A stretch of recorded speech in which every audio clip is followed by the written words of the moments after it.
ভারতীয় নৃসংহতি আইনে hit and run আইন যেন ত্রিপুরা রাজ্যে প্রযোজ্য না হয় সেই বিষয় নিয়ে বিশ্রাম মঞ্চ সচিন দেববর্মা স্মৃতি কলাক্ষেত্রে ভারতীয় মজদুর সংঘ অধীনস্থ রাজ্যে 4টি জেলার পরিবহন সেক্টর নিয়ে গুরুত্বপূর্ণ বৈঠক করা হয় রবিবার দুপুর 2টো নাগাদ।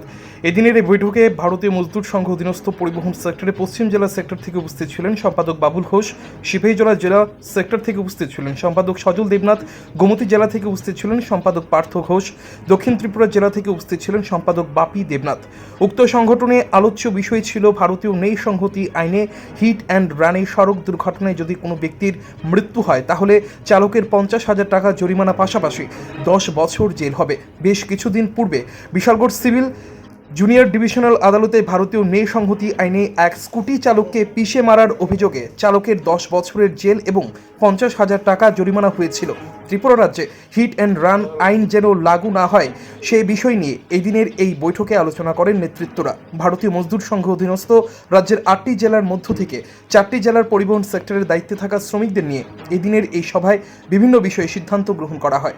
চালকদের উপর থেকে হিট অ্যান্ড রান সরিয়ে নিতে হবে, অন্যথায় আগামী দিনে ভারতীয় মজদুর সংঘ অধীনস্থ পরিবহন সেক্টর বৃহত্তর আন্দোলনে যাবে বলে হুঁশিয়ারি দেন। এখন দেখার বিষয় রাজ্য পরিবহন দপ্তর প্রশাসন উক্ত বিষয়ে কি ভূমিকা গ্রহণ করেন সেদিকে তাকিয়ে আছেন ভারতীয় মজদুর সংঘ অধীনস্থ ত্রিপুরা রাজ্যের পরিবহন সেক্টর।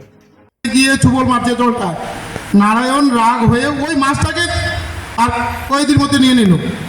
তখন সমস্ত পাখি মিলে সিদ্ধান্ত নিল সমুদ্রকে জলশূন্য করে ফেলবো, পাখিকে উদ্ধার করব।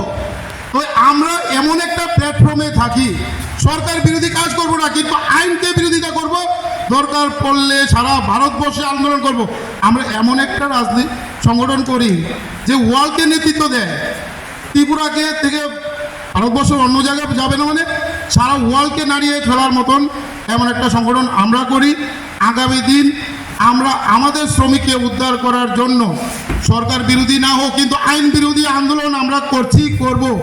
8 ঘন্টা 2 ঘন্টা স্ট্রাইক না, যখন করব সবাই মিলে করব, অনির্দিষ্টকালের জন্য করব। এটাই আমার নিজের ব্যক্তিগত ইচ্ছা এবং সংগঠনের ইচ্ছা। আর একটা কথা বলে রাখি, আপনারা সবসময় মাথায় রাখতে হবে, আমাদের দ্রোণাচারী এত বড় গুরুদেব হয়েছে একটাই কারণ, অর্জুন তার শিষ্য ছিল। তো আজকে বিএমএস এত বড় প্ল্যাটফর্মে ছিলে আছে আমাদের মতো সৈনিকের জন্য। আমরা সৈনিকরা সরকারকে বুঝিয়ে দেব যে বিএমএস কি করতে পারে। এই বলেই আমার কথা আমি এখানে বিরাম নিলাম। ছাত্রছাত্রীদের সুবিধার্থে এবার দারুণ অফার নিয়ে হাজির। মাত্র 250 টাকায় কম্পিউটার শিখতে চান তাহলে আজই চলে আসুন মধুপুর বাজার গ্লোবাল হাইটেক কম্পিউটার সেন্টারে, যেখানে ছাত্রছাত্রীদের অভিজ্ঞ শিক্ষক শিক্ষিকা দ্বারা অতি যত্ন সহকারে প্রশিক্ষণ দেওয়া হয়ে থাকে। কম্পিউটার শেখানোর পর ছাত্রছাত্রীদের কেন্দ্রীয় সরকারের আওতাধীন অতি উচ্চমানের সার্টিফিকেট তুলে দেওয়া হয়। পাশাপাশি ছাত্রছাত্রীদের ভর্তির ক্ষেত্রে ভর্তির ফি সম্পূর্ণ বিনামূল্যে। তাছাড়া ছাত্রছাত্রীদের সুবিধার্থে ওয়াইফাইয়ের সম্পূর্ণ সুবিধা দেওয়া হয়ে থাকে। তাই আর দেরি না করে আজই চলে আসুন মধুপুর বাজার নিউজ ত্রিপুরা 24 অফিসের পাশে গ্লোবাল হাইটেক কম্পিউটার সেন্টারে। Report news Tripura 24।